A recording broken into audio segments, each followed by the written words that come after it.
Solomon for that wonderful words of wisdom this morning. This morning we want to talk about a big subject, a big topic, and it's about counseling. We want to talk about the professional counseling in Nigeria.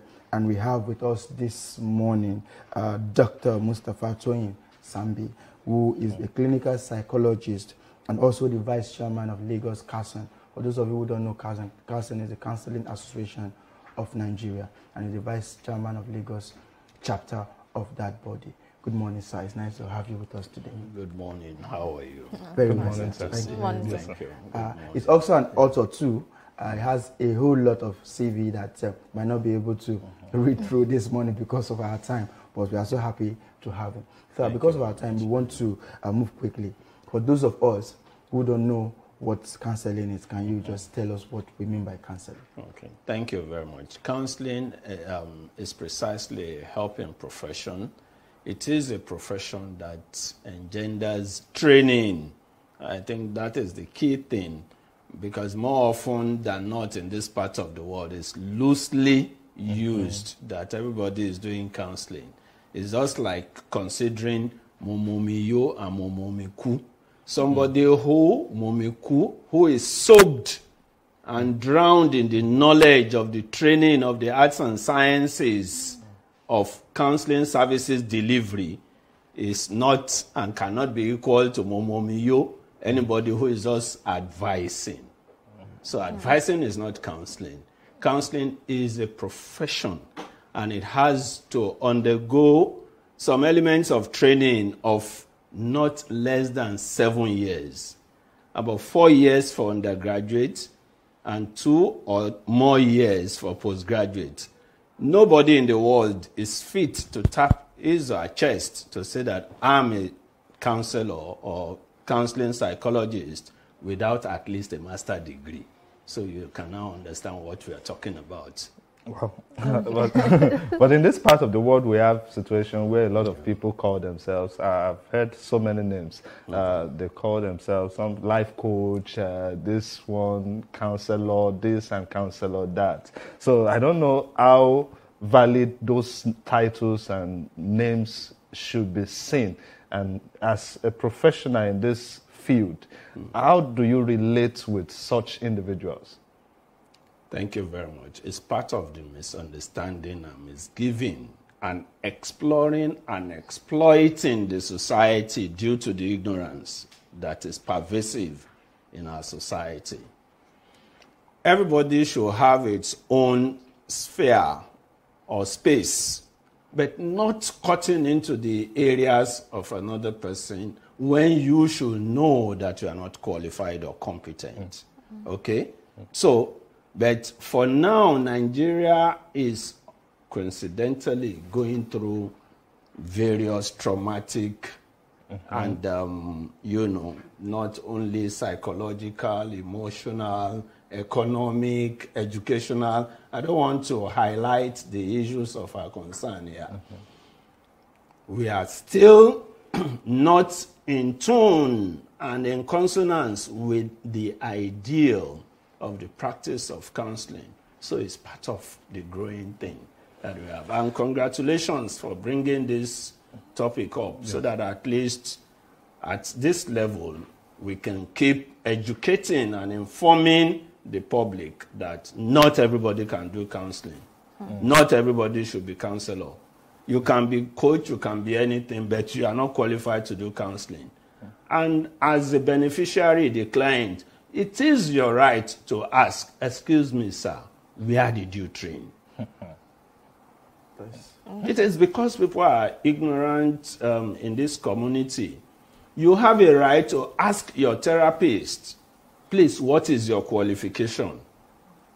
It's just like you are having maybe one person in a hospital observing doctors do operations and now say, me too, I can open Jack Robinson maternity thing, and then they keep performing murderous actions. And if you care to know, psychological injury may never heal for life. If I ask you, close your eyes, remember somebody who you cannot remember, you can never forget again. plus or minus. That means negative or positive. I'm sure you will remember one or two. But if I say, look at your body, you can find some scars. How did it get there? You might have forgotten. That is how bad it can be dangerous to go and meet quacks to do counseling. Instead of helping, they will do more damage. Let me give you a quick one. You go to a supposed counselor of whatever nomenclature, aside of professional counselor, and you are relating your experience, and the person says, yay, that is unethical. Is equal to agborodun to umbaje.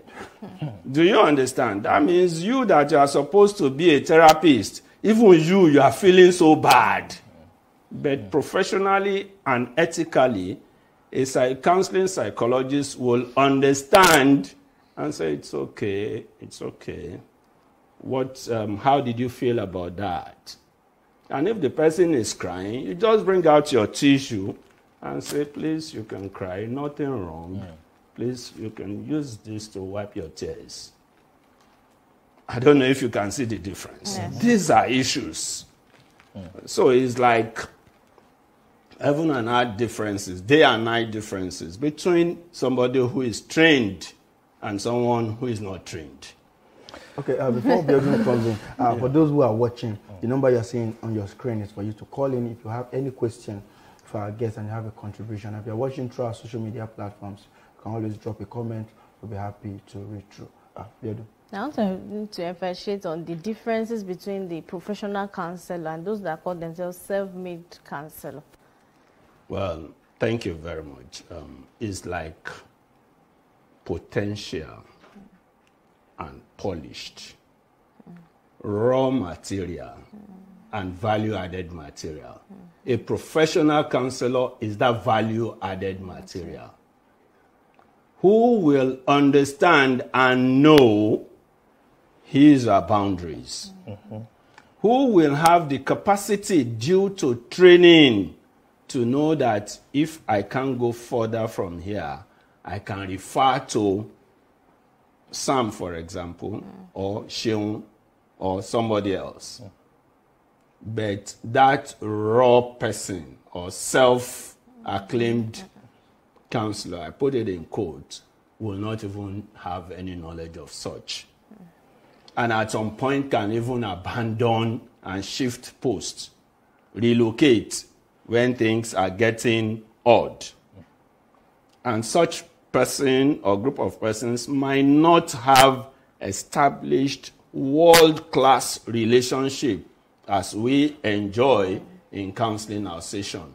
Because before you can belong to such organization, you should have had basic training, both theory and practice. Remember I said it's an art and sciences of helping. So this... All right. Let me quickly come. There is this thought or belief that in this part of the world, counseling or therapy don't work. We are thick-skinned set of people, Africans, we are black. Somebody will talk to me and I'll be relieved of my anxieties and my problem. That's the white man's thing. It doesn't really apply to us. So how do you relate with this kind of expression? Thank you very much, Sam. I think such will come in when we talk about cognitive restructuring. Some people, they have a right to think irrationally, but it is the duty of professional counselors or trained counselors or members of the counseling association to help the individual to reorder the thoughts. That is what we call cognitive restructuring. In Yoruba, for example. And it is not true. Oyinbo is a human being. And all of us are human beings, whether you're black, you're white. There are certain things that are general to all human beings, including wrong thinking, which is the perception that you are bringing in now. Okay? It is not true. Africans are human beings. There is Afrocentric psychophilosophies such as Bailan Shenle wa Iwobomi. It is not an English statement. It is a Yoruba statement. Okay? Tó bá kọjú sí ẹ̀ta, tó bá kọ̀yìn sí ẹ̀ta, tó bá kù wọ nìkan tó rẹ̀ pa. It's, I mean, psychophilosophy of an African setting. We have a call. Let's take this call. Good morning. Good morning, brother Jeff. Yes, sir. You're welcome, sir. One other thing is that I have a golf card. We will go into this discussion and we request for one time for the program. One other thing is that I find counseling. There is a little gap between them, but it is not so much. Counseling goes like an advice. When you say, this is what you can do to be this, it's more or less like an advice.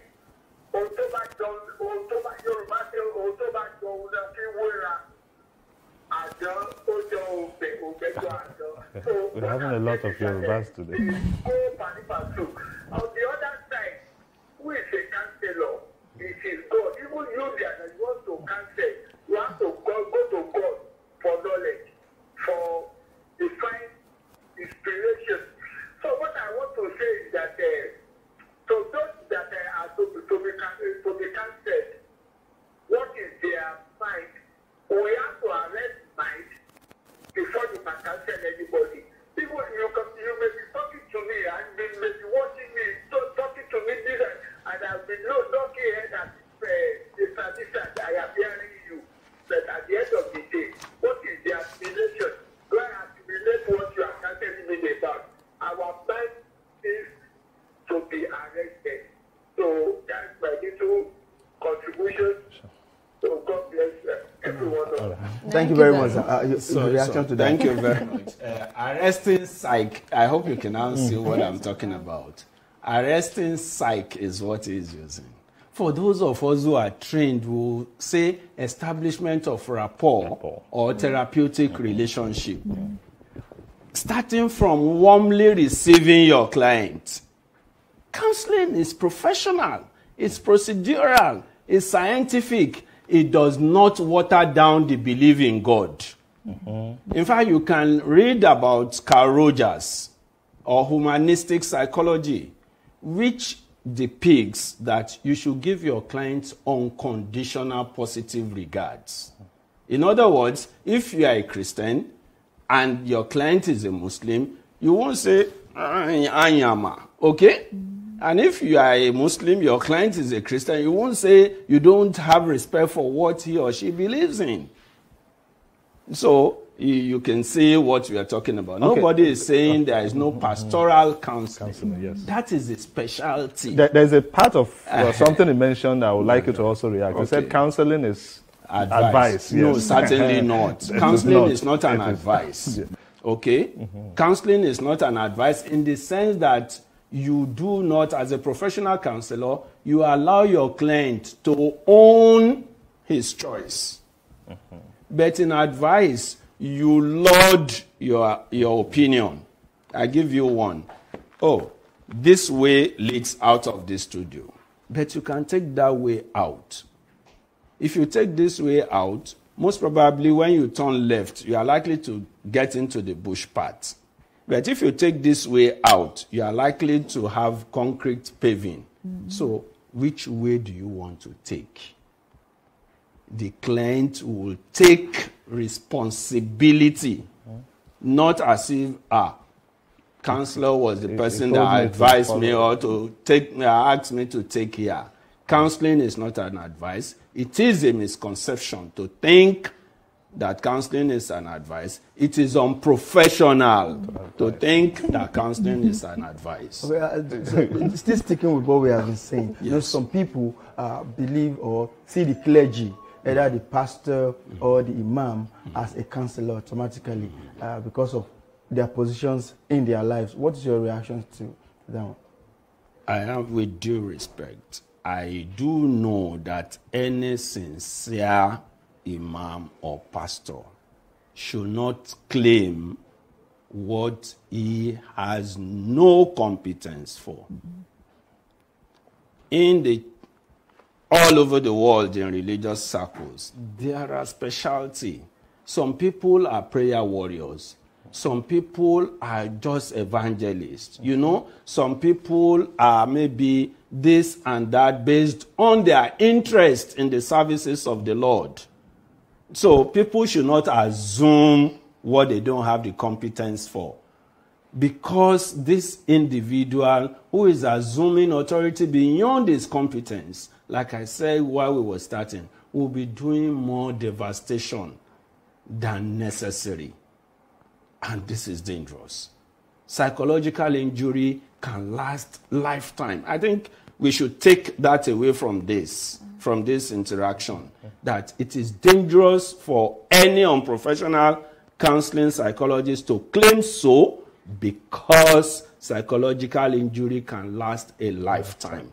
If you are not a marriage counselor, please don't do marriage counseling. Refer to a marriage counselor, in or out of the church or mosque or any religious congregation. Just as if you have a gynecological problem, you see a family therapist or family doctor, and he or she will refer you to a gynecologist or orthopedics or whatever. Not necessarily that a GP will want to do anything and everything. It's not the best. It's not done. On top of it, psychological injury can last a lifetime. And it is very dangerous to add to another person's psychological wound.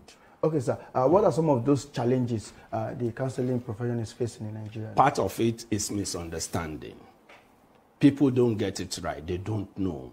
And it is not the responsibility of only the professional to reach out. That was why you will note that I have congratulated GVTV in the first instance for doing this, because it's going to be a mind-opening session and making people to understand, or at least realize, that whoosh, there is a counseling session. And of course, I think Sam, I should just expose him that he's a member and is the current secretary. And so GVTV has an in-house person who will not assume responsibility beyond his limitation. I am very sure of that he won't say he's a counselor, omnibus counselor. No. He could take you in and refer you as appropriate. So misunderstanding is one. Myth of saying advice and counseling are the same is another one. Okay? Death of personnel. That means who are in the society or in the church or in the mosque or in the community who are doing this. Let me shock you with one. I went to a state house of assembly. I don't want to mention the state now. And I met with one honorable and said, you should institute a bill on counseling or psychological practice, and you are complaining about young people, the youth, getting involved in substance. There is no community counseling center. How many of us can define what counseling is at all? What we don't know, how can we legislate on that? That is the way we have found ourselves. And I can't blame them. Those of us who voted them in never bothered to even find out what in this. So, training, the quality of training, okay, is there. Ideally, each student of counseling psychology should have been pre-exposed to internship. The use of psychological instruments beyond just the interview background information is not there. Research work is another challenging thing. How are people feeling? Just like Sam mentioned, that maybe people will feel it's just talking. You have to know what to say, how to say, when to say. And for all you care to know, capacity to have what we call questioning skills. Question that will bring out what are the concerns of your client. It's part of the training. Listening skills. Hearing is different from listening. When you are hearing, you are spontaneously waiting to say your own. But when you are listening, you are analyzing what is being said to you and then trying to find what are the areas of concern of this person. Let me shock you with a small case. One elderly person, about 65, came in and was presented to me as substance use person. But I discovered in my in my therapeutic session with him, that he had lost his only son, his only daughter, has a grandson who he is now trying to please in aid of the late child. Okay. To cut the long story short, but for my short notes that I was taking in therapy, when I said any question from him, he said, it's just is the loss of the daughter, and I have noted loss of significant person. Then I said, see, I have noted it. If I have not noted it, if I was now struggling to now say, I observe it, it would have been, no, it's because I'm telling you now. But I have taken my short notes and I could show it to him. So, note writing during therapeutic, you are not there as a stenographer copying down anything, but it is only during training that you can appreciate what is important. Not everything that is said that is important, but so very few things that will lead. Sometimes it could be slip of tongue. Let me shock you with one. Most people look. Only counseling psychologists or psychologists who are trained will see. There's a difference between looking and seeing. So these are issues. So I want to ask, how can professional counselor help with the challenges that we are facing in Nigeria? Example like all these mental health issues, depression that is common, rampant in the country now. How can you people help? Thank you very much. We can help by what we're doing. Psychoeducation, community psychoeducation.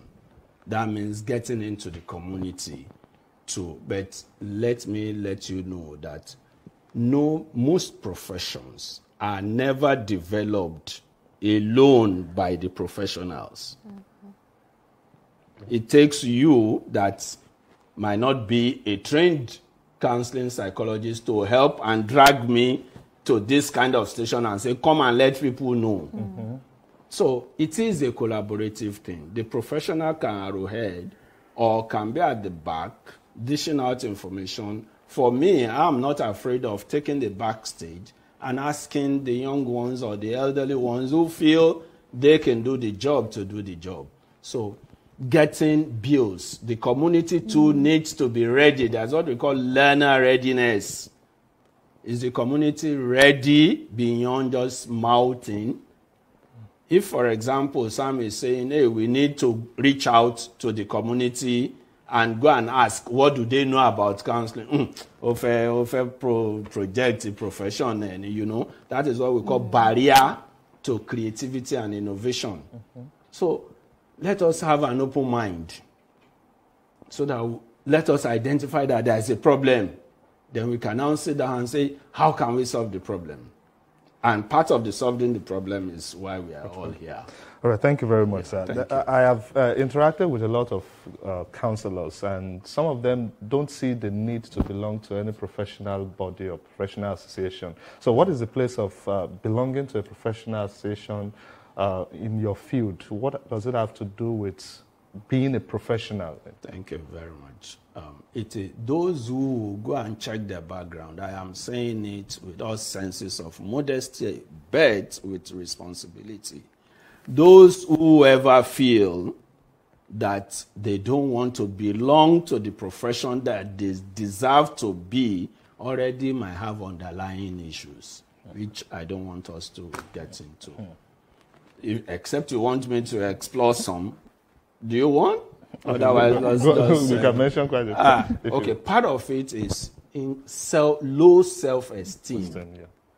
Feeling that this certificate or this training that I have had, I can't really claim that I am qualified or competent to carry this certificate that I am giving. That was why I embedded it in low self-esteem. Okay? Then again, they go and find out most of them are not doing the counseling that you're doing. Correct or wrong? Yes, That's it. So that's what we call exploration in psychology or therapeutic relationship. So, and so on and so on and so on. So it is ignorance, incompetence, low self-esteem, inadequate capacity to have a good mentor who will let them see. I shock you with one. One of my daughters was telling me that, Daddy, I would have loved to do psychology, but there's no money there. I said, first, you might think there's no money there, but anybody in his right thinking manner should not put money first in a professional career choice. Because if you choose career because of money and you're unlucky to meet money, then you feel frustrated. That's why you see some people who would have gotten high certification or training in a particular area that they do not have sufficient interest. So your interest should rank ahead of what you want to gain. Yeah. If I want to consider money, I would say, what are you going to give me before coming here, for example? I don't know if you get that. Yeah. So these are issues. But it is my interest, and I know that I can add value, and the way to enjoy life itself is by adding value. Yes. So, Okay, lastly for my end here, in your own opinion, what do you think counselors should do to put this profession in a right way for the public so that they can seek more counseling? Because you can agree with me that in as much that we have good professional counselors, there are still quacks there. Yes. And even those of them that are counselors today might be doing things that's making people not to really seek counseling. So what do you think they can do to put this profession in the right way for people to see? thank you very much. And like I used to say in private, I'm now coming to public to say it. Training, continuous training, exposure to workshops and conferences that they will have to invest in themselves so that they can add value and they can reach out. Start from where you are. About 2 or 3 days ago, I woke up in the morning and I shared my thoughts amongst my colleagues on various WhatsApp platforms. That, hey, I saw that people are not having adequate information about my profession. They are either misinformed, disinformed, having malinformation, confused information, so on, so on, so on. What can I do? I asked myself. Then I answered myself, Tony, start from where you are. That's why I'm starting with you. How many divisions of psychology do we have? Do you know that even on certain small groups of professionals, where we are having about 54, hardly could majority mention more than 5, not up to 10. So there is need for education beyond 4 walls of the university, and which is lacking in our community, not only affecting counseling psychology. I think I must let us know that even other professional areas. Most people believe in this part of the world, once you have gotten your degree in maybe law or medicine, we feel that is the end of it. Or if you have gotten a PhD, learning has ended. No. I keep telling people even do postdoctoral, people do peer review, peer interaction, and groups and professional bodies like this enhance our continuous training. So thank you for that question. Okay, thank you very much for your time. Unfortunately, we won't be able to take more questions because we are out of time. It has been insightful speaking to you, talking to you today. We have learned a whole lot, and hopefully we can have you some other time to discuss some issues in counseling. Yes, so there are a lot of anxiety, issues. depression, I know it will really be. Thank you. We would really love to have you again. Yeah. Thank you very much. It is my pleasure. Yes, sir. And if you're just joining us, we have been speaking with Dr. Mustafa Tony Sambi, who is a clinical psychologist and the vice chairman of Lagos State chapter of CASN, the Counseling Association of Nigeria. And if you missed this, you can watch a repeat broadcast of this episode by 9 p.m. today, and also through our social media platform, you can rewatch it. So we appreciate you for joining us. This is how far we can go on this week episode of Morning Delight. By the grace of God, next week, Monday by 9 a.m., we'll bring you a fresh episode. I want you to enjoy your weekend and always know that God loves you. And so do we. Bye for now.